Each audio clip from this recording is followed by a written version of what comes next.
मेरे संत भगवानों, मेरे बुजुर्गों, अब अयाती के इन 5 पुत्रों से 5 महत्वपूर्ण वंशों की उत्पत्ति हुई जो आपको मैं बता रहा।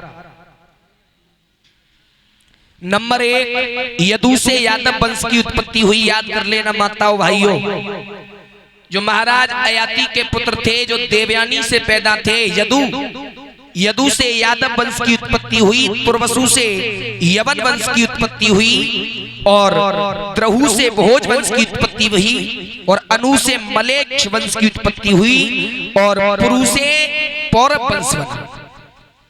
ये महाराज अयाती के 5 पुत्र थे जिन्हों से 5 वंश बने। यदु से यादव वंश बना। अब हम 5 पुत्रों में से यदु को आगे लेके बढ़ेंगे, जो महारानी देवयानी के पुत्र थे, जो ब्राह्मण की कन्या थी, शुक्राचार्य की कन्या थी। यदु से हुए सत्राजीत, कोष्टा, नल और रिपु, जिसमें महाराज कोष्टा का वर्णन किया गया है। राजा कोष्टा जिन्होंने उपवंश कोष्टा वंश बनाया।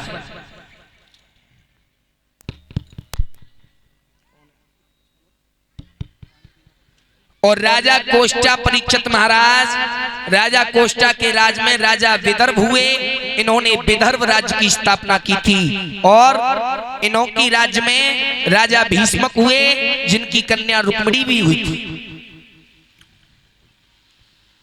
जिनका विवाह कृष्ण के साथ हुआ। ये कथा आगे आएंगी 7वें दिन। राजा विदर्भ जिनसे कृत पुत्र पैदा हुए, कौशिक हुए और रोमपाद हुए, जिनमें रोमपाद का वर्णन किया है परीक्षित महाराज। देख लेना कितना बड़ा वंश है, कितने कितने राजा हुए, कितने कितने, और किस तरीका से आज यादव इस समाज में। मेरे बुजुर्ग बैठे हैं, महात्मा लोग बैठे हैं। रोमपाद का वर्णन आगे बढ़ाया। रोमपाद से हुए भब्रू और भब्रू से हुए कृति और घृत और कौतिक, कौशिक उशिक, कौशिक उशिक से हुए चेदी, जिससे चेद वंश बना और चेद वंश से ही हुए ये दमघोष। दमघोष का नाम सुना होगा आपने। दमघोष जो थे, इसी दमघोष का विवाह कृष्ण की बुआ श्रुतस्रवा के साथ किया गया, जो वसुदेव की बहन से हुआ। श्रुतस्रवा जो थी वसुदेव की बहन थी, जिससे शिशुपाल का विवाह हुआ। याद कर लेना, आज भीम सत्वत, जिनके द्वारा भाजी, भजमान, द्रव्य, देव, ब्रदु, विष्णी, अंधक और महाभोज, जिसमें विष्णी वंश को आगे बढ़ाया परीक्षित महाराज। विष्णी वंश, और विष्णी वंश में कौन कौन हुआ? विष्णी वंश में हुए, विष्णी के हुए महाराज देव मोड, और दूसरे हुए जिनका नाम था युद्धाजीत। देव मोड और युद्धाजीत। अब देव मोड का विवाह मरिसा से हुआ, और देव मोड और मरिसा से जो पुत्र हुए, जिनका नाम हुआ महाराज सूरसेन।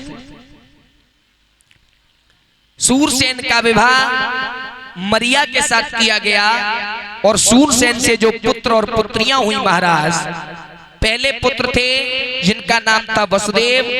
वसुदेव से देवभाग, देवश्रवा, आनक, सृजय, सामक, कंक, समीक और वत्सक, जिनकी कन्याएं हुई सूरसेन की। पहली पुत्री थी प्रथा कुंती, जिसका विवाह महाराज पांडु के साथ किया गया। अब अंदाजा लगा लेना, कहां महाराज पांडु और कहां ये यादव वंश के महाराज सूरसेन। इनकी कन्या थी कुंती, दूसरी कन्या का नाम था श्रुतदेवा, तीसरी थी श्रुत कीर्ति, चौथी थी श्रुतस्रवा और राजाद देवी। इधर आ जाइए, देव मोड़ के 2 विवाह हुए थे परीक्षित महाराज। देव मोड़ के 2 विवाह हुए थे, एक तो मदिसा से हुआ और दूसरा बैसपर्णा से हुआ। उस बैसपर्णा देव मोड़ से पारजन पुत्र पैदा हुए। पारजन का नाम आया है भागवत में। पारजन हुए और पारजन से जो पुत्र पैदा हुए उपानंद, अभिनंद और नंद बाबा का जिक्र भागवत कथा में आया है। पारजन के कितने पुत्र थे? पहले थे उपानंद, दूसरे अभिनंद, तीसरे नंद, चौथे सुनंद, पांचवें कर्मानंद, छठवें धर्मानंद और सातवें ध्रुवनंद, आठवें सूकानंद, सुवनंद और जो नवे पुत्र थे जिनका नाम था बल्लभ। ये पुत्र महाराज पारजन के हुए और पारजन देवमोड़ के पुत्र थे। इधर सूरसेन भी देवमोड़ के पुत्र थे। इनकी 2 विवाह हुए थे। अब आ जाइए, भागवत गीता में तो बताया गया है परीक्षित महाराज की विष्णु पुराण के अध्याय 11 के श्लोक 28-29 में कहा गया है कि विष्णु के कारण ये वंश विष्णु कहलाया और यदु के कारण ये वंश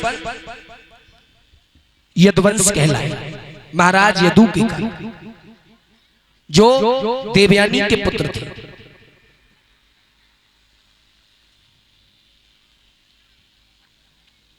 आगे सुखदेव राजा परीक्षित को समझा रहे हैं ये चंद्रवंश इस तरह से धीरे धीरे आगे बढ़ा और वसुदेव जो थे सूरसेन के पुत्र थे महाराज, इनका विवाह देवकी के साथ किया गया था। ये कथाएं भी आगे आएगी। और वसुदेव का दूसरा विवाह जो हुआ था रोहिणी से हुआ था परीक्षित महाराज। और रोहिणी से जब हुआ था तो रोहिणी से पुत्र जो पैदा हुए बलराम, जिनका विवाह रेवती के साथ किया गया। और वसुदेव की दूसरी पत्नी थी जिनका नाम था देवकी। उनके जो पुत्र हुए थे कीर्तमान, सुसेन, उदायु, भद्रसेन, सृजदान, भद्रदेव, योग निद्रा कन्या और 8वें अवतार में भगवान कृष्ण का अवतार हुआ था। बोल गोविंद भगवान की। चंद्रवंश को अगर खोल के देखोगे, यादवों की वंशावली मेरे माताओं भाइयों, पढ़ते पढ़ते आंखें नम हो जाएंगी। इतना बड़ा हमारा वंश है, तब हमारे पृथ्वी पर ये यादव जो है आज दिखाई दे रहे। हम कथा कहेंगे किस तरह से भगवान कृष्ण का अवतार हुआ। उससे पहले की कथा बड़ी मार्मिक है। आगे कुछ और भी बताया है महाराज। अंधक वंश का नाम सुना होगा आपने, अंधक वंश। अंधक वंश में महाराज अंधक जिनके पुत्र हुए कुकुर, भजमान, सुचिकंबल और बहिर्स, जिसमें कुकुर का वर्णन किया गया है। कुकुर के हुए तुम्बरु, तुम्बरु के हुए मित्र और अनु, जिसमें मित्र को आगे बढ़ाया गया है। मित्र के हुए आनक दुंदवी, आनक दुंदवी से हुए अभिजीत, अभिजीत से हुए पुनर्वस और पुनर्वस के पुत्र हुए आहुक और एक कन्या थी आहुकी। अब याद कर लेना संत भगवानों, आहुक जो थे उनके जो पुत्र हुए जिनका नाम था महाराज उग्रसेन। आहुक जो थे उनके पुत्र हुए महाराज उग्रसेन और उग्रसेन की एक पत्नी थी मैयाओ, जिसका नाम था पवर रेखा। एक दूसरे को बहुत प्यार करते थे, बहुत प्रेम करते थे और मथुरा के राजा थे महाराज उग्रसेन। सुखदेव कहते हैं राजा परीक्षित, इन उग्रसेन की लीला के ऊपर हम प्रकाश डालते हैं। महाराज उग्रसेन जो आहुक के पुत्र थे, आहुक से ही ये अहीर पैदा हुए। अहीर जो नाम दिया गया है वो आहुक की एक मनोभावना के अंतर्गत। महाराज उग्रसेन मथुरा नगरी के राजा है मैयाओ। रानी पवर रेखा है, बहुत सुंदर है, लेकिन घर में कोई संतान नहीं। एक दिन रानी पवर रेखा महाराज से बोली है, पिया ए महाराज, हाँ तुम तो हमेशा महलों में राजा प्रजा के साथ लगे रहते हो, तुम एक बात नहीं जानते हो, मेरा मन जो है इस घर में नहीं लगता है। क्या? मेरी एक बात सुनो। बता दे। सुनो। महाराज से पवन रेखा बोली है, पिया अरे मेरो घर में मनो नहीं लगी रोए, चलो घूमे आवे मेरो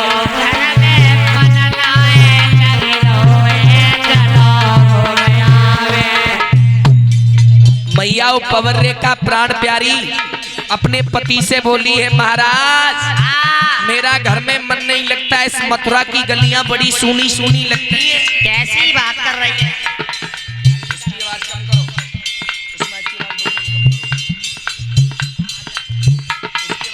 हेलो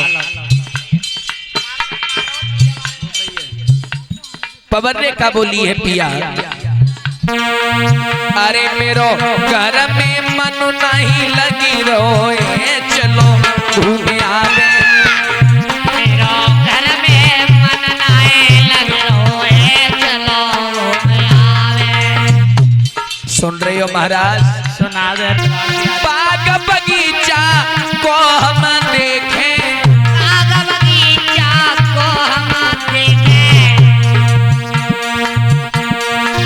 सुंदर सुंदर फूल हम देखें, सुंदर सुंदर फूल हम देखें। भैया रिंकू अरे कछु उजड़ो उजड़ो लगी रोए, चलो घूमे आवे। कछो उजड़ो उजड़ो लगे रोए, चलो घूमे आवे। ए मेरो घर में मन नहीं लगी रोए, चलो घूमे आवे। मेरो घर में मन नहीं लगी रोए, चलो घूमे आवे। और सुन लो महाराज, सुनाई दे। धन दौलत की कमी नहीं है, धन दौलत की कमी नहीं है। इसकी आवाज कम कर लो।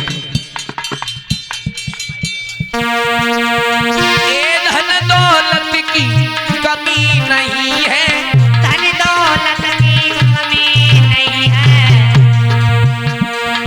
लेकिन घर में पुत्र नहीं है, लेकिन घर में पुत्र नहीं है।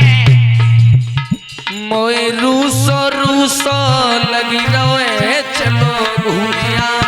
ओए रूसो रूसो लगे रोए, चलो घूमे आवे। मेरो घर में मन नहीं लगी रोए, चलो घूमिया।